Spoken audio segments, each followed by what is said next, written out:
Hello மக்களே, எல்லாருக்கும் வணக்கம். இன்றைக்கி வீட்லேயே ஈஸியாக கருவேப்பிலை பொடி செய்கிறது எப்படின்னு பார்த்துக்கலாம். இதுக்கு நான் ஒரு சின்ன கப்பில் கடலைப்பருப்பு எடுத்து அதை பொன்னிறமாக வறுத்துக்கிறேன். இது எல்லாமே வெறும் கடாயில் தான் நம்ம வறுக்கிறோம். அடுத்து பொட்டுக்கடையில் அதே மாதிரி ஒரு கப், சின்ன கப் அளவில் ஒன்று எடுத்து அதையுமே நல்லா பொன்னிறமாக வறுத்துக்கிறேன். இதில் எதுவும் எண்ணெய் சேர்க்க வேண்டாம், கருக விடாமல் பார்த்து வறுத்துக்கோங்க.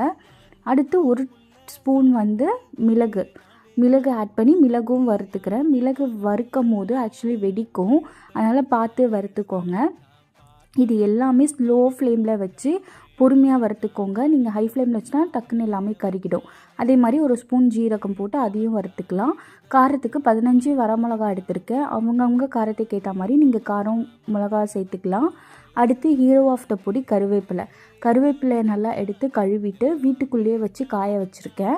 வெயிலில் வச்சு காய வைக்க வேண்டாம், வெயிலில் வச்சு அதோட சத்து போயிடும்னு சொல்லுவாங்க. அதனால் வீட்டுக்குள்ளே நிழல்லையே காய வச்சுக்கோங்க.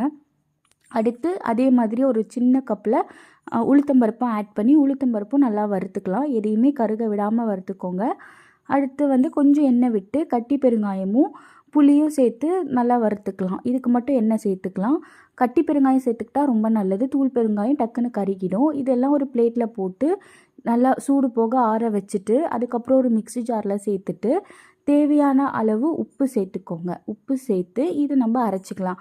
அரைச்சி கொஞ்ச நேரத்தில் அதை எடுத்து பாருங்கள். டேஸ்ட்டு பார்க்கும்போது உப்பு கம்மியாக இருந்தால் இந்த டைம்லேயும் நீங்கள் உப்பு ஆட் பண்ணிவிட்டு திரும்பி நம்ம அரைச்சிக்கலாம். அப்படி உப்பு கரெக்டாகவே இருந்தாலும் நீங்கள் அதை எடுத்து ஒரு வாட்டி கிளறி விட்டுட்டு திரும்பி அரைங்க. ஏன்னா சூட்டில் அது பிடிச்சிக்க கூட வாய்ப்பு இருக்குது. அதுக்கப்புறமா நம்மளுக்கு ஒரு சூப்பர் கருவேப்பிலை பொடி வீட்டிலையே தயாரிச்சிக்கலாம். இதுக்கு ரொம்ப டைமும் எடுக்கலை, ஈஸியாகவும் இருந்தது. எல்லோரும் ட்ரை பண்ணி பார்த்துட்டு கமெண்ட்டில் சொல்லுங்கள் நல்லாயிருக்கா அப்படின்னு. அண்ட் பிடிச்சிருந்தா சேனலில் லைக் பண்ணுங்கள், சப்ஸ்கிரைப் பண்ணுங்கள், ஷேர் பண்ணுங்கள். தேங்க்யூ.